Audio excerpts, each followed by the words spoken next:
Hey guys, it's Heather. It's raining its butt off. But we got the animals taken care of. My sweatshirt's soaked. I don't want to take it off yet because my car's not warm. But anyhow, I had a couple videos I wanted to get done this morning. I don't know if I'll get them both done. But more importantly, I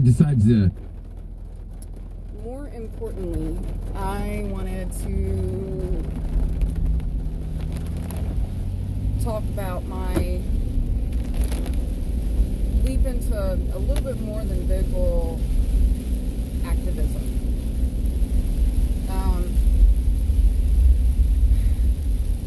Now here's me and my backstories. So the more clinical term for shunning is ostracism. And ostracism has been studied. Chronic ostracism or long-term ostracism, however, has not. The effects of ostracism were so definite and genuine and severe that trying to create a lab-worthy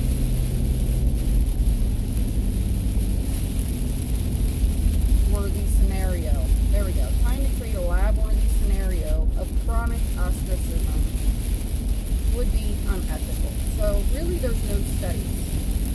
Now there's psychologists that see patients and they're mental health doctors.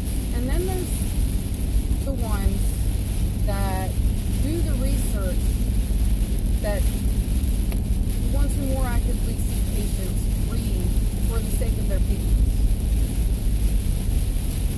Now I'd like to know if there is or if anybody knows of a way, because I know there's got to be somebody out there in the ExJW world, to contact one of these more research-oriented psychologists and ask them if they've explored some of the denominations. Like some of them are kind of deemed too extreme, maybe, to really qualify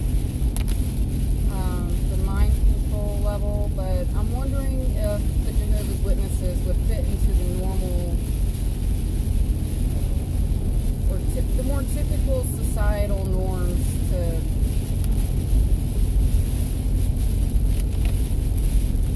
be a part of that study and give them something to study on, or if they're even aware of the level of shunning that goes on with them.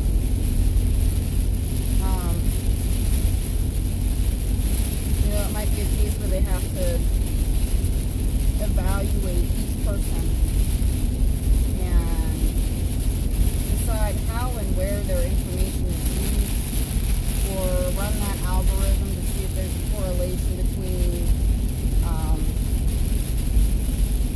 one particular trait to another one or a practice. But if anybody knows, I'm kind of reaching out for help. So the next thing is, I think it's common knowledge that there's some people in this world that are entrusted with stuff outside their scope.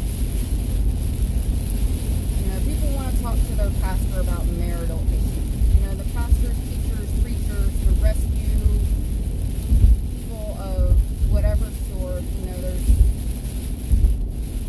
I know I've asked, animal rescue people for dog training advice. And, rescue kittens. People have asked cat rescue, cat training advice. And they might not necessarily be doctors or technically qualified trainers. But because of their position, there's an inference that they have a relative authority or a knowledge.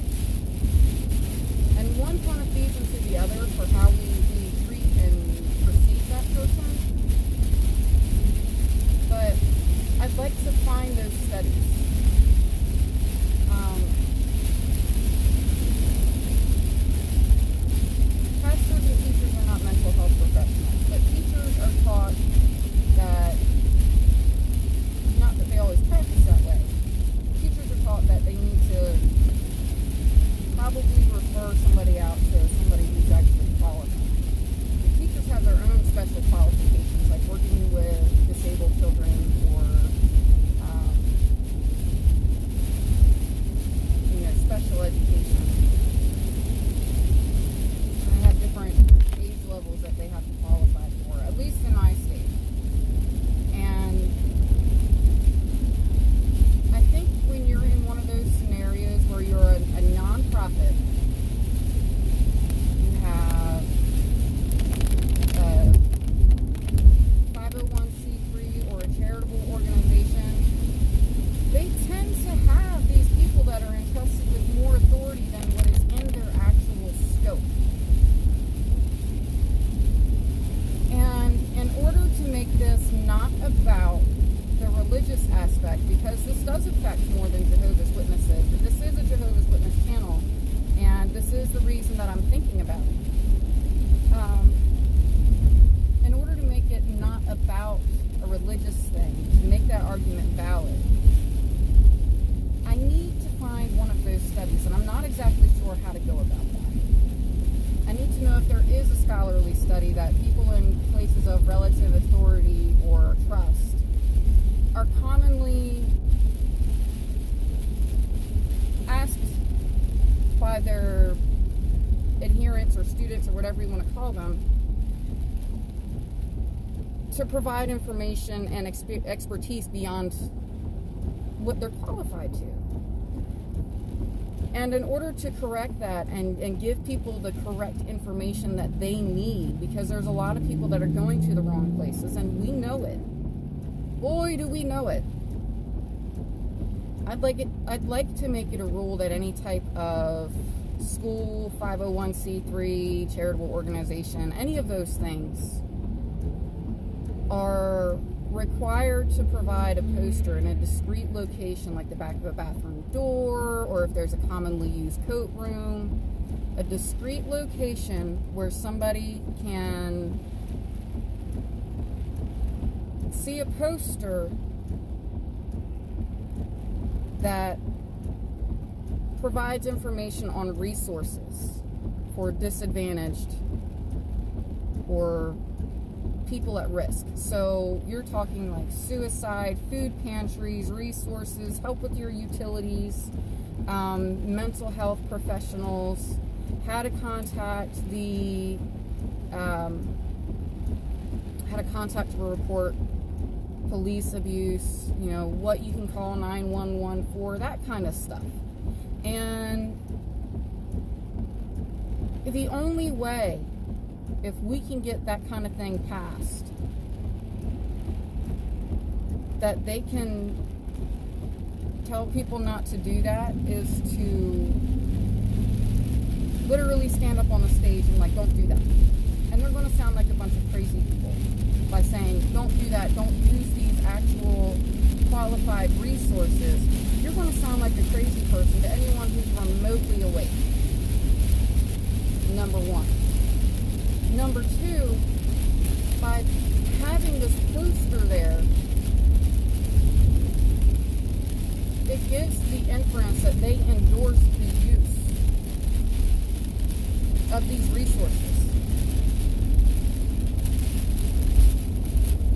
And once again, if they stand up there on the stage and say, don't do this, this is the devil, when these are legitimately people trying to help, maybe put some quotes on there about how people were I don't know, this is fantastic. I had, a domestic abuse advocate that was amazing. She gave me so much reassurance and told me how to find the resources that I needed, if I would need them. They reached out to me after the court cases were done. Maybe a brief little testimony on the corner of the page somewhere about a resource or something. I don't know. But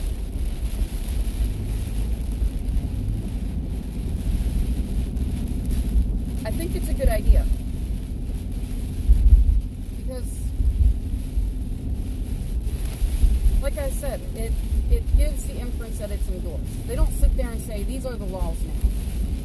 And I'm sure there's plenty of us ExJWs out there and plenty of advocacy places that would be willing to provide grants to print these posters off to be distributed at no cost. If it costs $100 to have 90 places or 90 posters done, and that takes care of, you know, at least half your county, because there's not many, like there's a lot of development going on in my county, but it's not massive. I'm sure that there's ways that we could negate the cost issue too. There's a lot of people that want to do good, and this is a good thing. And knowing where to find the right help is critical. Maybe we could even have the state have a webpage set up where, you know, it's an outreach thing, and you can find help in your area, be it for your animal, domestic violence, suicide, mental health, help with health costs, help with utilities, all that. But yeah, I'm asking for help on finding this research. The first research, we're going to reiterate, first research again is how to find the psychologists who do the actual research that the doctors who see patients read for the sake of their patients. Thing number 2 is I need a scholarly article to send with a letter that I plan on drafting to our local government, providing evidence that people tend to ask people in relative authority, which is usually in a 501c3 or they tend to trust people in certain positions that are commonly in non-charities, 501c3s, schools, rescues, you know, those kinds of things. They tend to trust them with things outside of their scope and things that they're qualified for. And we can't easily force people to stop providing that. But we can ask them, or we can obligate them to provide an option. And if this option is a nice little quiet poster that's in a discreet location, it's easy. So let's talk about it in the comments. Let me know your thoughts, any information that you have or you can find. I'm going to be looking for this information too if I could ever stop working. But y'all have a good one.